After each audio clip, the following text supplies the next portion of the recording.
second criticism of Descartes' reasoning due to Robert Nozick. So Nozick said that when we started off this whole skeptical line of reasoning, we started by drawing a bad conclusion, namely the conclusion we drew from those examples involving the mechanic and me and Sally. Remember we said that the mechanic doesn't know, that was Jill, doesn't know that the car, Joe's car, is all fine because she can't rule out the possibility that the brake pads are worn and as a result the car is not fine. And we said, well, we can kind of infer from that that knowledge of something requires your being able to rule out that the something is true. False, rather, sorry. You can rule out that the something is false. And similarly, we said of me that I don't know that Sally is in her office because I can't rule out the possibility that she just left in the last 5 minutes. And so this inability to rule out the possibility that what I seem to know is false renders me unknowing of it. Okay, so Nozick says that's not right. That's a bad moral to draw from those examples. It's true in those examples that Jill doesn't know that the car's fine, that I don't know that Sally's in her office. But it's not for the reason that we identified. What makes for the lack of knowledge in these cases is the lack of satisfaction of the fifth condition for knowledge that we identified earlier. Do you remember? That was the condition that says that I know that P only if it weren't the case that P, then I wouldn't believe that P, or I wouldn't be sure that P. Jill doesn't satisfy that condition. She believes that the car is all fine. She's sure that the car is all fine. But if the car weren't fine, because if those brake pads were worn, then she would still believe, she would still be sure that the car was fine. Her sureness is not sensitive in the right way to the fineness of the car. If the car hadn't been fine, that would be because the brake pads were worn. And if the brake pads were worn, she wouldn't have picked up on that because she never checked the brake pads. So she didn't satisfy that fifth condition for knowledge. And likewise, I don't know that Sally is not in her office because if she weren't in her office, well, that would be because she's left in the last 5 minutes. And I would still be here believing that she was in her office. So my sureness is not sensitive to the facts in the right way. So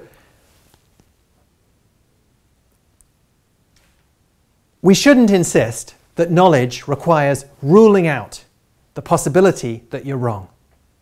We should just insist that knowledge requires it being the case that if the facts were different, then you would have a different attitude. Okay, how does that apply then? How does that run through the skeptical argument? Well, says Nozick, that means that in a case like the case involving a brain in a vat, what's going on is this. I know that I have hands. Why do I know that I have hands?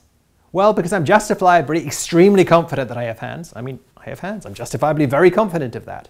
And furthermore, if I didn't have hands, then I wouldn't be very confident that I had hands. I mean, consider how would things be if I didn't have hands? Well, if I didn't have hands, then I would either have, bloody stumps, or maybe this would have happened a little further, longer ago, and I would have prosthetic limbs, right? Either case, I would know that I didn't have hands. People with either bloody stumps or prosthetic limbs know that they don't have hands. So,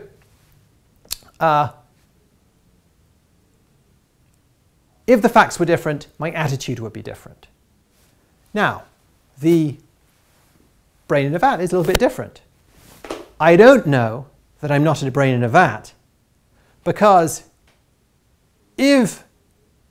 although I'm sure, justifiably very sure that I'm not a brain in a vat, I don't know it because if it weren't true, if I were not a brain in a vat, namely if I were a brain in a vat, then I would still be sure that I wasn't a brain in a vat. So, Nozick says, I do know that I don't have hands, though I don't know that I'm not a handless brain in a vat. Which premise in the skeptical argument is Nozick rejecting?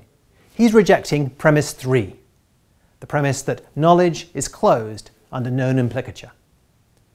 Let's look at that premise. It says, for any propositions A, B, if you know that A, and you know that if A then B, then you know that B.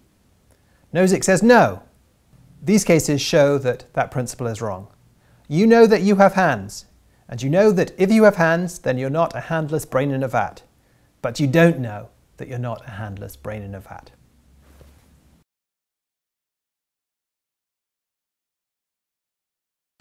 Is this reply to the argument good? Well, there's something slightly unsatisfactory about it. Because premise 3 has a lot of plausibility to it. I mean, look at, imagine that you and I were discussing hands and brains and vats. And you said, yeah, I know I have hands. And I was to say, oh, wait a sec, so you know you're not a handless brain in a vat? And you said, no, I don't know that I'm not a handless brain in a vat. I might be a handless brain in a vat. And then I said, but you said you know you have hands. And you said, I know I have hands, although I don't know that I'm not a handless brain in a vat. That would seem very odd. It would seem like you didn't properly have a grip on what knowledge is. After all, if you know you have hands, then you must know that you're not handless. How can you know that you have hands and yet not know that you're not a handless brain in a vat? So Nozick does seem to be missing something that seems important in our concept of knowledge. It seems like the notion that closure, or something very close to it, is true, is kind of built into the way that we think about knowledge.